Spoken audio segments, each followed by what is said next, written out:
This is a Quiet Loud Studios production, the podcast network where reflection meets amplification.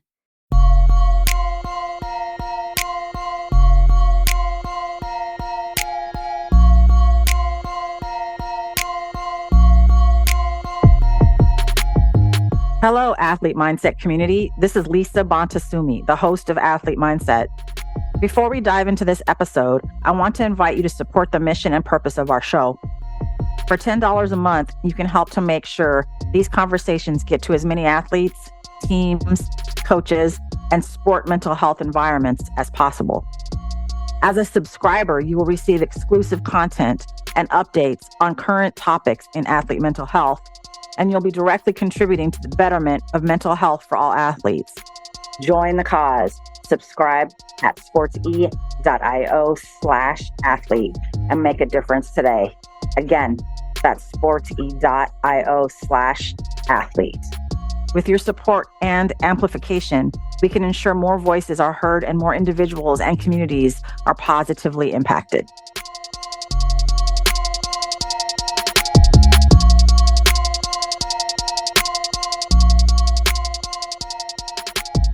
What's up, Athlete Mindset community? We're so excited to be sending you another episode.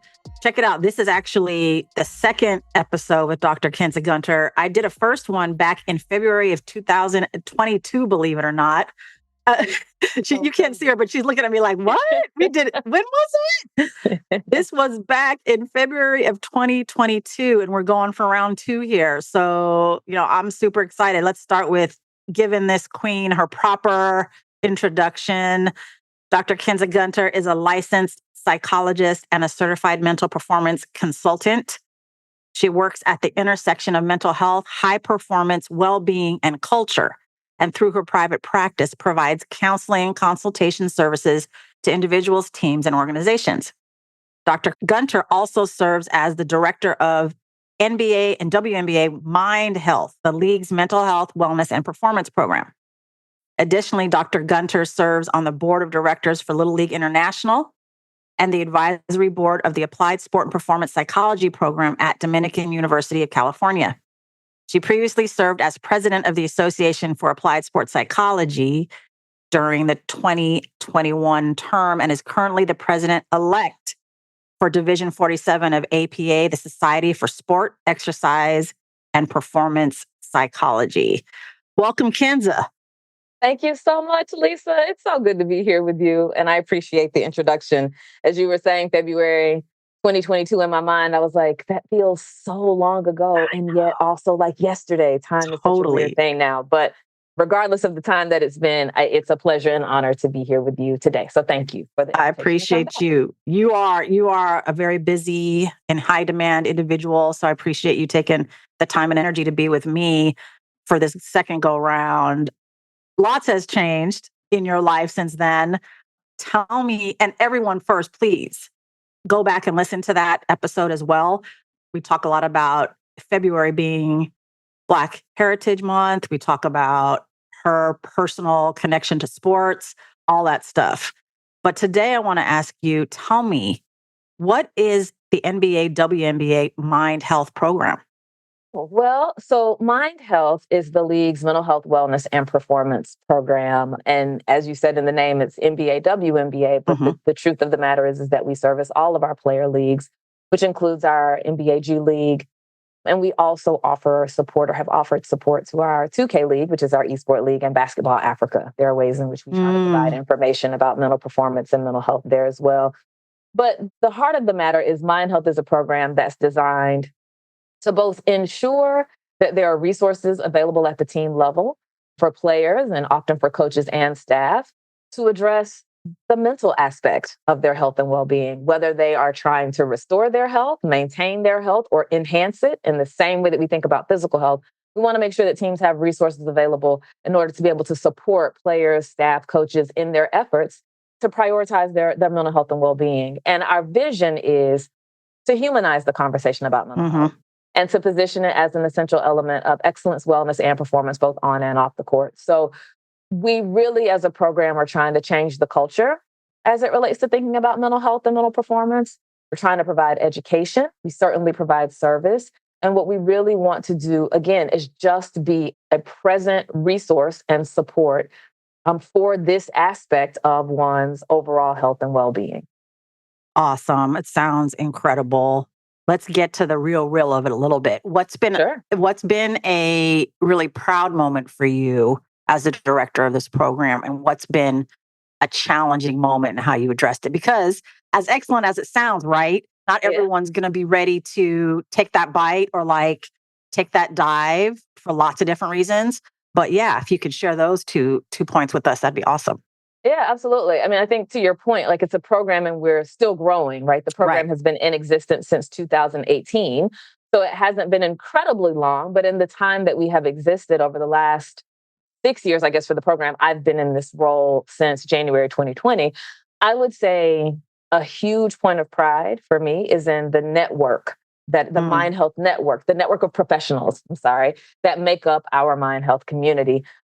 A few weeks ago, we had our annual Mind Health Summit in which about 50 providers across the NBA, the WNBA, and the G League came together for 3 days of community building, just hanging out, but also professional development to talk about what it is to work at the intersection of Mm. mental health and sport, what it is to integrate mental performance, what it is to educate those within the world of sport, the other stakeholders, coaches, health and performance staff, front office staff, owners, about why it's important to think about mental health and to think about mental health not just rooted in illness, Mhm. but to think about mental health for the pure standpoint of fostering health, right? And so the point of pride is in the network. When we had this meeting, this in-person meeting, the last time we had this in-person meeting was in 2019. And at that point, we only had an NBA network. There was no W network. There was no Mm. G League network. So we have grown to the point where all of our NBA, WNBA, and G League teams have a designated mental health provider and a psychiatrist that work with their teams, that are on staff to work with their teams, whether they're contracted. Some of them have full-time staff, but we have expanded the reach of services in the network that exists, the professionals who are working Mhm. with our teams. And the professionals include, again, I want to double down on this, licensed mental health providers, mental performance consultants, and psychiatrists. We have all three within our network. So that really is a point of pride that we've managed to create a program that exists beyond policies and procedures and Mhm. translates to personnel actually being in the team markets and serving our teams. So that's really great. In terms of your other question, what's a challenge, right? Because yes, even in our efforts to continue to destigmatize these conversations, and I say beyond destigmatizing, we're also trying to normalize. So we're Mhm. not just trying to remove the negative stigma, but we're also trying to create a norm that includes attending to the mental landscape and the mental fitness of folks.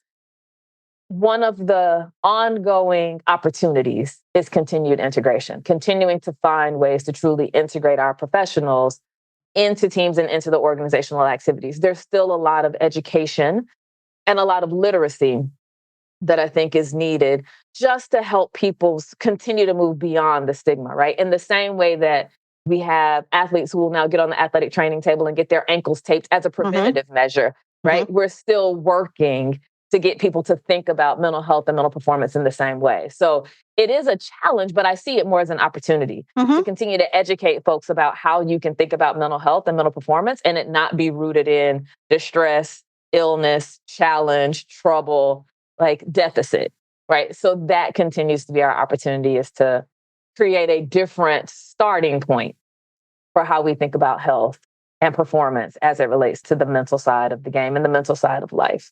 But I think we are making some headway there. And I think there generationally, Mhm. people Mhm. have different ideas and thoughts Mhm. about what this is, what it isn't, what it should be, how it should be integrated or not. So, we just have to be creative and intentional and keep our eye on the North Star of providing support and resources that we know are needed and we know need to be in our team spaces. I appreciate it. I love everything you've said. A couple questions have come from your responses that I'm wondering people might have. So I'm going to speak to a little bit. I Sure. love that you're proud of the network and how vast that extends now. You said that you have a network of licensed mental health clinicians, Mm-hmm. PMPCs or certified mental performance consultants, and psychiatrists. How do they differ? Mm-hmm. And what role do they play that's unique to the other two roles, if that makes sense? Yeah, absolutely. So I'll give you an analogy that I often use when describing this. So if we think about the physical health side, you have your team doctors, right? You have athletic trainers and physical therapists, and you also have strength and conditioning coaches, right? Mm-hmm. And they all work in the realm of physical health and maintenance and prevention and wellness, but they all have unique training. They have unique areas of expertise and focus, but they work together to create a system of support when it comes to taking care of the athletes, right? Yes. You can think of it in a very similar way with the different types of professionals that are within our Mind Health Network. So we have our psychiatrists who are experts when it comes to brain body functioning, brain body wellness, just brain body interaction. Their training equips them to have that kind of knowledge in a way that is unique for them and for their profession, right? And so we have psychiatrists who can provide that kind of education, but who also have the capacity to prescribe medication. And they also have that knowledge of behavioral health because of their focus in psychiatry. And so we can think of them as similar to the team docs, right? Like they have that advanced training in brain body, medication. If we have more severe cases, they can certainly be of assistance there. But even as we, again, think about maintenance and health, they can provide a certain level of education around the mind body, brain body connection that's unique for them. If we think about our licensed mental health providers, of course, there's more than one type. You have your psychologists, your LMFTs, your LPCs, your social workers, right? So there's different kinds. But we think about our licensed mental health providers in the same way that we think about our athletic trainers and our physical therapists. Certainly, they are there should something happen. They can help to address injury. They can help people to restore functioning.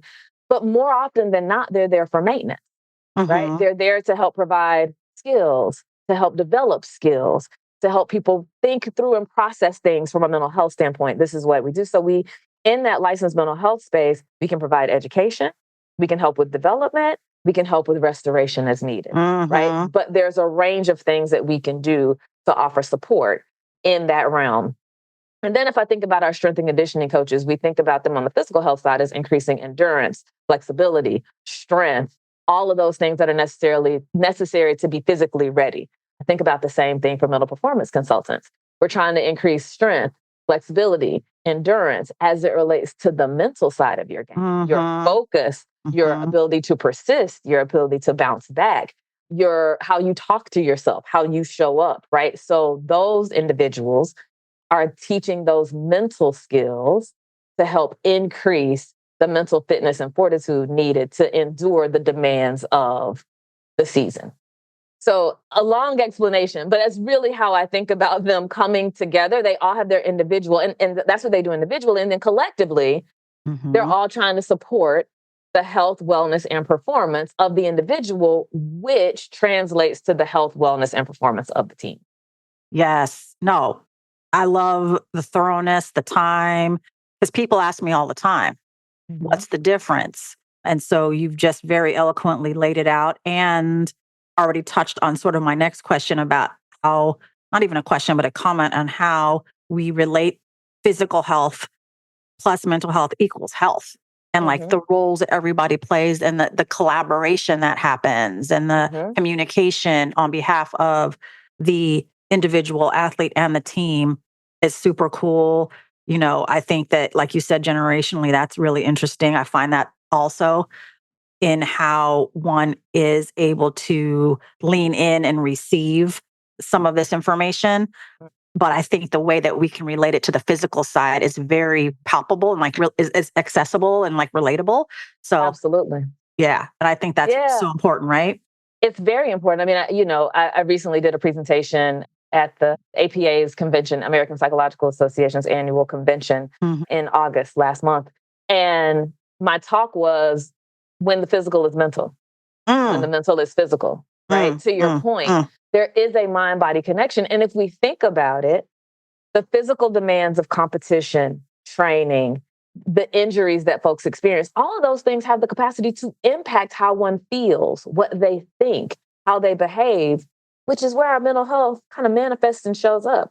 So the physical demands of being in the world of sport and performance can impact how you feel and think. It can impact your emotions. Similarly, how you feel and think will impact how you show up physically, right? It Totally. impacts what you're able to do and it impacts your performance. And so it really is this. Certainly, I know that there are physical and mental aspects of ourselves, but it's really almost a false dividing line to suggest that they are completely separate from one another because the brain controls everything we do. It's a part of the body. So it makes sense that what originates in the brain, thoughts, emotions, the storage of our experiences and memories associated with our experiences, it would make sense that that will impact how we show up, how we move, what we do, how we think about our capacity to move and do things. So I'm with you. I think we would be better served by thinking about health and thinking about the different aspects of health and the different aspects that live within health and even beyond physical and mental.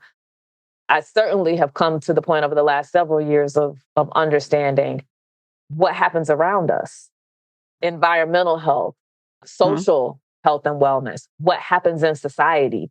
Those things impact us too. And so I've really come to see health and performance really living at the intersection of what's going on within an individual and the environments that they are in, because everything happens in context. And if we don't think about the health of the environments that we're in, I think we're missing a huge piece of what contributes to an individual's capacity to be healthy and to perform well. Absolutely. Absolutely. And that can be defined in so many ways. Their family, their community, their neighborhood, their cultural team, identities, all that, right? So I'm going to get a little bit micro and nitty gritty and maybe a chance for us to geek out a little bit together. Let's do it. The mental tool of imagery when it comes to how we use that, it's my favorite mental tool.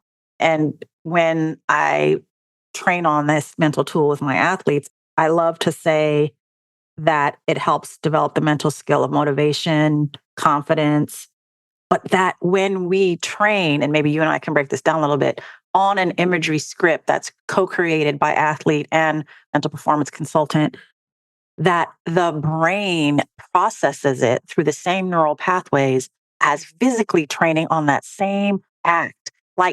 I love that. It's so awesome. And everybody's like, say that again. What? So what are your thoughts on that particular mental tool? The mind is such a powerful thing. It is. The intricacies and the beautiful way in which it functions, right? Independent of us. It's really just a stunning thing. But I think the point that you just made kind of highlights why mental skills training can be helpful and is helpful. And to be clear, I know we're talking about the world of sport and performance, but this is why it's helpful in any aspect of life. There's the popular saying, if you can see it, you can be it. Well, that speaks to imagery, right? If you can see it in your mind, if you can see yourself being successful, executing on a skill, doing that presentation well, having a great conversation, if you can see it, if you can imagine it, that increases your capacity to believe that it can happen in real life. And to your point about the physiology of it, the way I describe it is when you do imagery, it's just defining those grooves in the brain that allow you to do it in real life. So like you said, it's using the same neural pathways that are used when you actually do that task in real life. And so certainly it doesn't necessarily feel the exact same when you imagine it versus when you do it, but you are still deepening those grooves and deepening that confidence and deepening the neural pathways that are needed in order for you to execute. So I think understanding some of that science really could help people to understand why we use some of the skills that we use and why we encourage some of the strategies that we do. It's not just a matter of, oh no, it's cool. It actually is helpful. And I think one more point, this year's Olympics, there were so many athletes that you saw. I'm going to blank on his name, but it's the pommel horse, the United States pommel horse. We don't need to know his name. We know him. Clark Kent is what everybody refers to him as. But that gentleman, I remember seeing an image of him warming up and he was actually standing on the ground, but you could see him moving in the movements of his routine, not completely, but you can see him going through the routine in his mind and moving his body in such a way that mimicked what he would have to do on the pommel horse. Again, that's the power of visualization. Yes, it right? is. And when you couple that with breathing, right, as we saw with Simone Biles sitting, Yep, yep, right yep, before, if yep. you couple that with self-talk, as we've seen with Gabby Thomas, right, as we Mhm. saw with Suni Lee, right, Yes, just saying keywords yes, to remind yourself of what you are capable of. The skills, when used independently, are great. When you combine them, they become even more a performance edge and a yes, tool that you can use in elevating totally. your performance. Those are great examples. Great examples. I love grooves in the brain. Dang. I could just almost feel that. Like Yeah. that's amazing. I think that's so important for people to hear. And I think when we link the skill in some form, the physical aspect together, when it's Mhm. time to execute fully, it's just even that they're that much more confident and ready.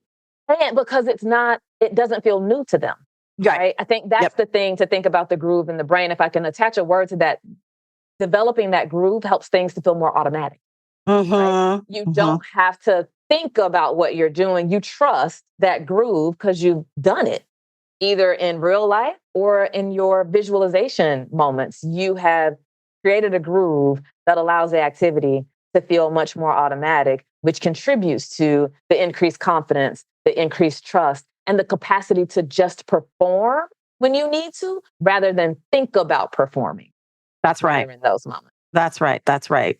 Wow. Yeah. And I think the vividness of how you can imagine using all senses Mhm. together, the brain likes that, right? The brain likes instruction. The, Absolutely. the brain loves clear instruction. And so I think that's really, really cool. Talk to me about the sort of the psychology of injury. I think that's a big one, Mhm. right? Mhm. How we can use mental health clinicians, licensed mental health clinicians, and certified mental performance consultants, depending on the role, the individual person, to prevent injury, to assist in recovery and return to play. How can each of those professions, collaboratively or independent, help the athlete to be as mentally fit as possible through the physical recovery of their body? It's one of the experiences in sport injury, incurring injury, that I think lends itself to really a comprehensive and holistic approach to Hmm. treatment and care. And I say that because for many athletes, there's a mentality not of if I get injured, but when and how Right. significant will it be, right? Because Hmm. when we think about injury, there's such a range of experiences that fall into that umbrella, whether it's someone who sprains an ankle and they're able to bounce back and play immediately, or someone who it sustains a career ending injury, Hmm. right? Hmm. Hmm. Forbid that they would do that, but that's a part of the reality of sport. And so injury certainly is a full body experience. There's the physical impacts of when you get injured. And it's not just the impacts around what may be impacted in terms of what you can do in your sport, but your health and functioning may be impacted, right? Like I've worked with some athletes, they have a leg injury, just let's say, and sure, they can't play football or basketball, but they also can't drive because the injury is on their dominant leg, Hmm. right? Or they Hmm. can't take a shower in the same way because they can't get their cast wet, right? So when we think about injury, it's not just the impact that happens on their respective field of play, but what happens in your life, right? And Hmm. so there's the physical aspect, there's the emotional aspect that goes along with injury. A lot of people will liken the emotional process of walking through an injury to a grief process, right? Like Yes. kind of Yes. going through the shock of it happening, the anger and frustration around it happening, the trying to bargain, right? With, well, if I Hmm. can just do this, right? And then maybe some sadness, disappointment at when the reality of the injury sets in, and maybe acceptance around that, but also then the need to continue to engage in a recovery process. So to have some Right. level of motivation, to have some level of hope, to have some capacity to keep moving with the hopes that tomorrow will be different and better than today. Right. Hmm. So there's the emotional piece. And then there's the social piece. Because when folks are injured, if they're injured and it takes them away from court, it also usually takes them away from some team activities, Right. takes them away from the role that they may have traditionally played. And so there can be some difficulty with managing the social shift that might happen while they are managing their injury. So when I think about all of that, If we're thinking about the physical impacts, the emotional impacts, the behavioral and social impacts, certainly you need physical healthcare professionals, but you also need somebody who can be there to offer support in the emotional space to normalize some of those feelings that folks may be feeling, to give them a space to process and talk about it, right? If this is a recurring injury, this may be bringing up feelings from the past when they've been injured before. If they've never been injured, this may bring up fear about what's to come. So having someone who understands that, who can explain why some of those emotions and feelings may be what they are, can be really helpful. To your point, we like information. And oftentimes when you think about folks who are experiencing injury on the physical health side, they'll try to provide as much information as they can about the injury, about what's needed to recover, whether it's surgery or a treatment process. They'll do that. And I think we as mental health and mental performance professionals can offer a similar kind of support as it relates to the emotional, the psychological impacts. And then when you think about returning to play, there's healing, certainly. There's the physical preparation and restoration that has to happen, but there's also psychological readiness and helping folks to be psychologically ready to return to activity and then to return to competition. Another way that we can be helpful in the process of managing someone who is experiencing and dealing with it. No, it's fantastic. Thank you for breaking that all down. So important. What is your perspective on, because this has come up a couple times for me in my work, that the coach's intention to keep the recovering player in the mix of the social environment as much as possible, so there's not isolation, and that they can be a part of it and still kind of interact with their teammates and the situation as much as possible. Sometimes the athletes I work with don't want to be a part of it. Right? It's too painful for them. It's hard. It's like, thanks, but no thanks. I want to be over here. Like, I see benefits of both. And of course, it's depending on the individual sitting in front of you. But what would be your approach in something like that? It's interesting as you were starting the question of what do I think about a coach who wants to keep somebody involved. The phrase that came in my mind was, I think they're very well intentioned. Right? Like I think they're trying to do what they think can be helpful for that athlete. And I think they're trying to do what they think is helpful for the collective team. To keep that person around and have them involved. But the latter point you made, I think is really important, is it's so important to include athletes in these conversations. I think a lot of times we talk around athletes, like we have our idea of what's helpful or what they need or what's beneficial. And the reality is, talk to them, they can tell you what they need or what they want, right? And there's some times where if an athlete wants to be separate, right? Like if you have a relationship with them, right? And I think that is the word. Establishing a relationship with your athletes kind of allows you to understand and be able to have these very candid conversations. But having a relationship with them will allow you to know if this distance is because that's what they need or if this distance is because they don't know how to handle. But regardless of what it is, you can still offer support to them while involving them in the process of thinking through what this recovery is going to look like, right? And I think that cannot be stated enough, is you can get so much more out of people by just having conversations with them. You can get a lot from athletes by talking to them, asking them the questions, saying, this is what I think. Like, I'm thinking that having you be around and do this will be really, really helpful. And I would love for you to do it. Let's talk about it. Right? Because you also might be able to come to a compromise. It might not have to be either or, but it can be a both and.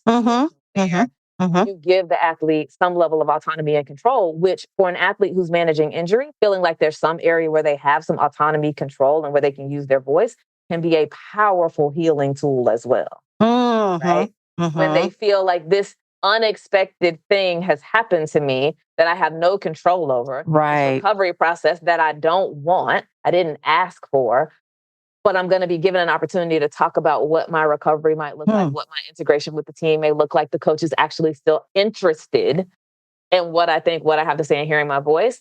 That can be really powerful during a time when things feel very out of control. Yes, absolutely. I love that. Like the piece of the process, no matter what the outcome is, both and hopefully, but is that including them in that? Is that including them? What do you think outside of injury or with injury, what do you think the hesitancy is for coaches, maybe, or is it a hesitancy to include the athlete in these conversations, especially around the recovery, the mental recovery, injury, but also mental health in Just in general. general. Yeah. I think coaches have a tough job. Let me just Yes. I think For sure. coaches have a really hard job because coaching is not just about teaching the X's and O's, whatever sport you happen to be participating in, but coaching is about offering support. It's about guidance. If you're doing a team sport, it's about bringing a group of people together and trying All of to it. have a shared focus, a All of it. common goal. And for coaches, right, like you are trying to translate your knowledge and what you want to happen to a group of people who have to actually execute it, and you don't play 1 minute of any game. Yeah, Right? But your performance is evaluated based off of what other people do. I think the other thing too is coaches are asked to wear so many different hats. Coaches are coaches, they're recruits, they are surrogate parental figures. More and more, they are counselors, they are therapists. Like they are the ones who have so much responsibility. And sometimes I think your question was, what do I think about their hesitancy to talk about mental recovery, their hesitancy to talk about mental health? I think we see more and more coaches talking about it. So I think that's shifting to some degree, right? I think you have more coaches who will speak about them using services to support their development, their health, their wellness. But I also think that sometimes, and this is true for all leaders, whether we're in corporate spaces, sport spaces, or otherwise, I think leaders are sometimes given this message that they're supposed to know. Yeah. And they're supposed to be able to figure everything out. Right. So I think some of the hesitancy that we sometimes may see comes from this unfair expectation that we often place on our leaders to know all, to be all, to do all for everyone. And my goodness, how daunting that is. Right. That's not possible. Right. Right. So I think the expectation and pressure that coaches may sometimes feel to be everything to everyone, while simultaneously having the recognition and knowledge, but I don't know how to do that. Right? I don't know how to be a therapist to this person, may result in them pausing on having conversations that they may otherwise have. So I think one of the opportunities that we have in this sport psych, mental performance, mental health space is to think about the mental health of coaches. For sure. To think about how we are educating and equipping coaches, to think about their wellness, to think about their development, and then to help them think about the work that they do and how we can help them develop more skills to be a better, more effective, more empathic, culturally humble kind of leader. Right? So, but I think we need to offer support to them so they don't feel so overwhelmed, overloaded, and the weight of an unrealistic expectation, which may free them up to have more of these conversations because they have support. Right. So, for sure. And that they don't have to know. I think sometimes the hesitancy with everything else they have to do, asking the question and, oh no, the answer, I don't. Yeah. Yeah. And then realizing that there's a full support network around for you and your athletes. You don't have to have the answer, but have the conversation. Right. And that's there's different. No judgment if you don't know. Right. Like that's there's right. No expectation and no judgment. If you don't know, what you might know is who you need to get them connected to. That's right. That is a win. Right. But I think we don't teach coaches that a part of what makes an excellent coach is to know when to refer or who to go to for support. Yep. So we got some opportunities there. We got some opportunities there. Definitely. We do. But I do, before you go forward, I want to go back. We were talking about visualization. Yeah. I know you said that's your favorite skill to teach. And we were talking about how it creates the grooves. I also want to acknowledge there are some people who quite literally cannot create images in their mind, right? So there might be some people who are like, well, I try to imagine things. I try to see it in my mind's eye, and I can't. So I just want to acknowledge for some people, it is very hard to conjure an image in your mind. So one of the things that you can do to supplement that is to watch an image on a screen. So I have athletes whom it may be difficult for them to sit, close their eyes, and imagine themselves doing something, but they have a recording of their performance or recording of their practice. And I will encourage them to watch that. Yes. Because watching that image and watching yourself do something can also have some of those similar effects as visualizing it in your mind. So I just wanted to name that. So for the person who says, but I have trouble visualizing, then find some way to record yourself doing it and watch the recording. I love that. Because the brain, functions differently for everyone and something's more effective than the other. What I like to do, I love your take on it, is sometimes have them just read the script out loud. Read it out loud. In your own words. Yep. And you can hear that and the brain can take that in and process that. There's lots of different ways. But I think to your point, just like with the coaches, us knowing the people that we're working with and knowing what really, like, here's an idea. Yeah, imagery, but like, how do you feel about it? And like, let's do this together and like, let's do a section and like, let's process it first. It's super cool. In your private practice, I'm sure you get a lot of different kinds of athletes, high performers. What do you say to the person or parent who says, I need someone who knows my kid's sport, or I need someone who knows my sport, who either played it or has coached or worked with someone in that sport for them to be an effective sports psychology professional? How do you address that? So certainly I can understand where someone would feel like having knowledge of the sport will make you better equipped to provide me with information on how to elevate my performance in it. So, right, like I can understand the assumption that the more knowledge you have about my sport, the better you will be for helping me. And so, look, I respect whatever preferences and requests folks come in with. Like, I want to hear it. So certainly if we're in an initial session or an initial consultation and someone's saying, I want that, have you ever done that? I'll say no, but let me tell you what I am trained to do. Right? Yes. And I will share how what I'm trained to do kind of exists across all sports. Now, what I will also say, though, and this has happened, and I was specifically with fencing, I knew nothing about fencing. When I say nothing, I knew nothing about fencing, but I've had fencers come in. And what I said to them was, I don't know your sport. However, I know about mental performance and about what it takes to perform in high pressure situations. I know about what it is to try to enhance and improve your level of handling pressure. But what this also gives you an opportunity to do, if you are okay with it, is to educate me about your sport. Right. And for some, that was really a cool opportunity for them because they don't get to talk about what they do and actually explain it from the point of view of being an expert themselves. And so that actually created an opportunity for them to be expert in the room. Right? It was like a shared power kind of situation in the room. And as I started to learn about it and started to use language, it would be interesting. They'd be like, yes, like that's right. So like they in a growing process and they are in a growing process. So I can understand where people have that assumption, but I tried to present where I think my skill set rests. And that's not necessarily in the sport specific knowledge. But if they are adamant, then I try to find them someone who may have that. If I can, I'll say, look, I don't know anyone who has participated in this sport. So if you're open to trying to work together, we can. If not, I can still try to look more. But I try to explain how some of the knowledge that I'll be trying to share with them is not sport specific, but also give them an opportunity to teach me. Yeah, both and. No, I love it. I love the power dynamic, how that can be shared. You're both learning at the same time. That's fantastic. I was just going to say, I just remember the fencing, they teaching me about epi and saber and foil. And I was like, but now like I have more of a knowledge, and it really was a very cool experience. These were high school students who were able to teach me about their sport. So it was great.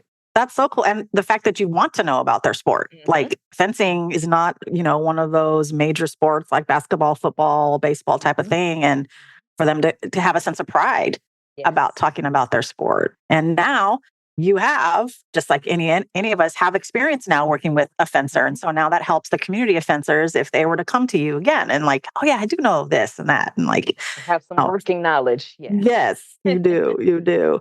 It's obvious that you value leadership. You have held lots of different positions, president of the Association for Applied Sports Psychology, president. You're now president-elect of Division 47 of APA, the Society for Sport, Exercise, and Performance Psychology. And then we're both on the advisory boards for, the sport and performance psychology program at Dominican University of California. Why do these programs get the honor and privilege of having you be a part of them? Like, I'm sure lots of people ask you all the time, can you be this? Can you do that? Like, why these organizations for you? That's super interesting. It's a really interesting question. As you were asking it and saying, it's clear you value leadership, in my mind, I was like, is that how? And I actually don't know if it is. I think what I have come to value is trying to change culture. And I was going to say to have an impact, but I often don't say trying to make an impact. I say I'm trying to leave my imprint. but I am trying to make an impact as well, a positive impact, because, impacts can be destructive. So I'm trying to have a positive impact, and I'm trying to help facilitate and be a part of culture change as much as I can as it relates to how we think about mental health, how we think about mental performance at the intersection of sport, how we think about culture and how culture plays a role in everything we do, and how we think about the intersection of folks' individual cultural identities with the environmental cultures that they live, work, and play in. Like, I think about all of that, but I really think I value, like giving back and trying to promote change. There was a time in my career, earlier in my career, where I was not really involved in professional organizations at all. I started with some involvement and then kind of became a little bit disheartened because I didn't see people that looked like me. Yeah. I didn't see where my presence, my voice was having any real impact. And so I kind of stepped away. And I, can say that I would at times be on the outside looking in, like having criticisms and preconceived notions and probably inaccurate assumptions about what was or was not happening. And so there came a point when I said, all right, Kensa, so you can keep complaining from outside, or you can step in and see what you can do to try to create some change. And so that, I think, is really what I value. I don't necessarily set out to be a leader of this, that, or the other, but I do want to make some impact, and I do want to contribute to positive change, not just in the circles that I am immediately in, but in the field as a whole. And I also recognize the power of representation. Yeah. I recognize the power of, I didn't recognize it, I don't think, as fully until I was in my presidential term during ASP.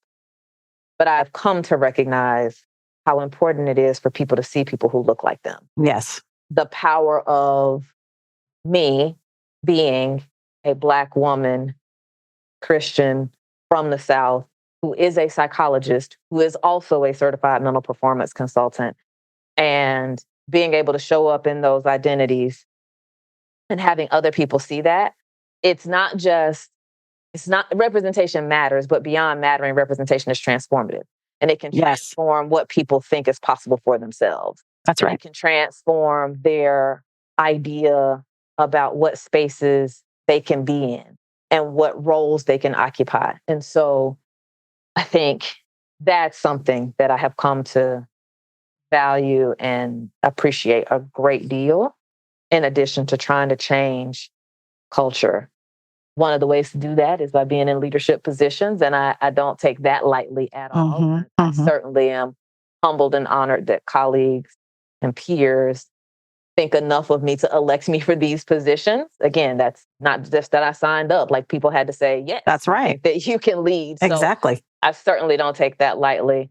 But the reason I have said yes to the opportunities that you named is because I think they allow a space to try to make some real change. I appreciate that so much. So inspiring. I know that our annual ASP conference is coming up at the end of this month. Super excited for it. And I think every year I attend, there's more and more brown and Black people in the space. And it's so fantastic. And I know that you have a huge part of that, being in leadership position, being the president, having the, Black and brown cohorts there, and like a special time for Black professionals and students to meet at this conference, to be around each other, to inspire one another, to learn from one another is so, so fantastic. I actually have a colleague who's been a psychologist for a long time and a CMPC. And she's like, are you going to the ASK conference this year? I'm like, yeah, I'm going. She's in California too. Yeah. And she's like, I haven't been involved since I was a student, but I see that it's changing. I see, and she's Filipino American identified. She's like, I see that it's changing. I think I might go. I was like, yeah, go. You'll see. Yeah. Come see. Yeah. So come be a part of the change, right? That's right. And I respect that, right? Like, I respect that there are people who have been a part of organizations, who have looked at organizations from afar and was like, I'm not sure if that's for me. Like, I just I don't see where there's space for me. So it really just sounds cheesy, but it really, like, I got chills a little bit when you were like, she said she sees that it's changing. Yes. That means that something that we are collectively doing, whether it's through your podcast, through different leadership roles that folks occupy, looking at the current board of ASP and other professional organizations, right? That suggest, nope, there's room for you and just come. Absolutely. Absolutely. And what's your favorite part about coming to these conferences and seeing everyone? The people. The Period. people. Full stop. Yep. Like it is, Yep. That's what keeps me Yep. coming back. Yeah. I could go and probably not attend one session. And if I had the opportunity to connect with people, be it students, peers, mentors, people who were my supervisors, like it's the people, right? Because I don't care what organization you're talking about. Organizations are people. That's right. And it really is the people that keep me coming back and that keep me motivated and that provide that boost, that sense of recharge every year. It's the people. For sure. Same. I'm so excited. Mm-hmm. I can't complete this interview without noting that it is September. It is National Suicide Prevention Month. And, as fellow clinicians and fellow CMPCs, what do you want to make sure people know about or want to be aware about prevention this month from someone who's struggling, but also someone who's close to someone who's struggling? Because I find that people want to know more about that. I have a sibling or a teammate or a parent, even, or a friend who's struggling to the point of having thoughts of suicide or ideas of suicide or even attempting. What would you say to the person individually who's struggling, but also the person who has a loved one who is struggling? It's a heavy question. Yeah. It's a heavy question because what came to mind as you were talking was what I want people to understand is that when you talk about mental health, when you talk about suicide, you're not talking about signs or symptoms or possible action. You're talking about people who are trying to live their lives. Yeah. Whenever you talk about mental health, whenever you talk about suicide, you're talking about people. And as you were saying, like, what would you say to someone who is having thoughts around suicide? And quite honestly, the first thing that came to my mind is I would listen.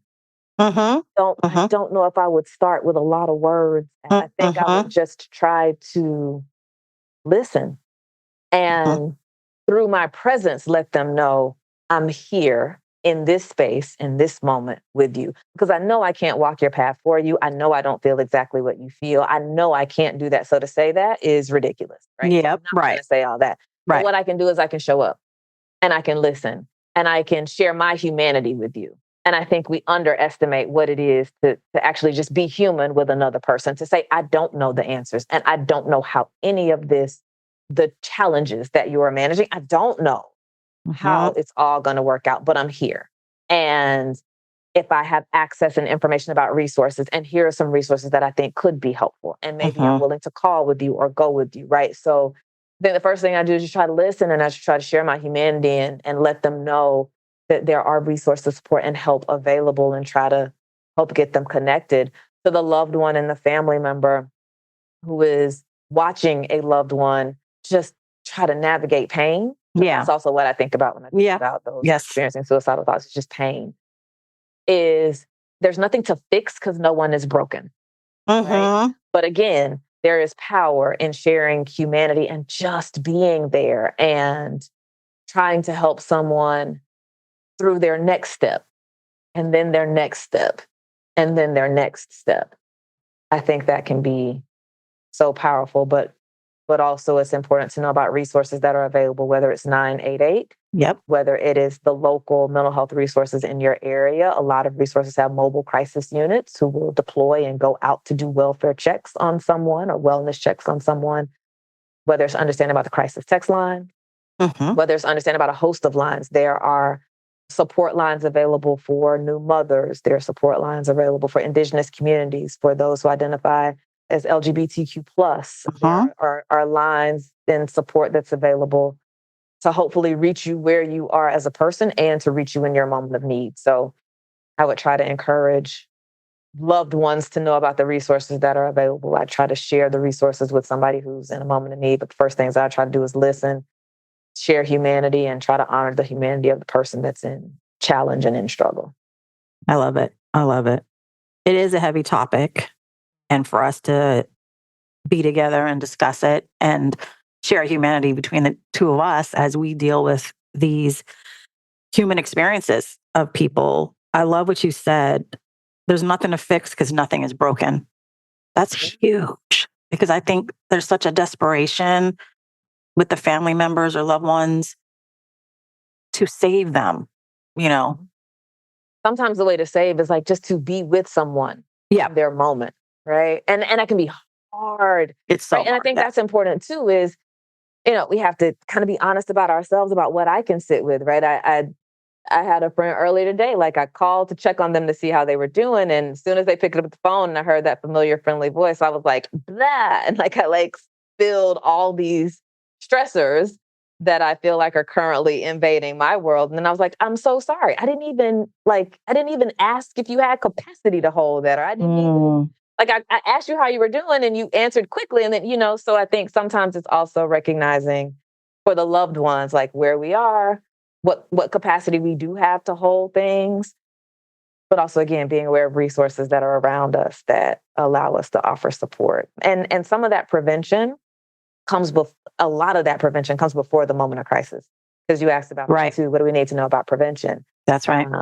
Prevention is it can be about making sure if someone has a diagnosable condition that they have proper treatment and access to treatment and care and meds. But prevention can also be making sure people have access to a community of support. Yeah. It can be making sure people have access to food, shelter. Like it can be make sure people have access to some of the basics for living. That can also be prevention. In addition to knowing specific mental health resources. Which we will put in our show notes for everyone to refer to. They're so important. One thing about 988 that you mentioned, Kensa, is I want people to know that that's more of a warm line. Like you don't need to wait for a crisis to access 988. My young athletes are the ones who chat and text and probably won't call, but it's totally anonymous, confidential, and you can reach out, call, text, or chat at 24/7. Do not wait. Do not wait. And that's good for the family members and loved ones to also have to share and give to those folks. Gosh, this has been amazing. Again, we're going to have to do it again in 2 more years. So we got 2022, 24, and then now 26. We look forward to that one. Say, as you're saying that, like another thing that just came to mind for me is like, I know we always hear check on your friends, like check on your strong friend. And I would say, check on your strong everybody. Friends. Yeah, right. Everybody. Right. Check on people. And even beyond checking on people, because it doesn't just have to be, well, how are you? Just think about how you're pouring into people. That's right. Sometimes you don't have to check, just pour in. Just, hey, I hope you're all right. Hope you're having a good day. Like I don't have to ask you one single question. That's right. To let you know that you're on my mind and try to pour into you. And so maybe between now and the next time we do this in 2026, we'll be talking about all the ways that people are trying to pour into each other and all the ways in which wellness just has become a part of our landscape and a part of our cultural movement. For sure.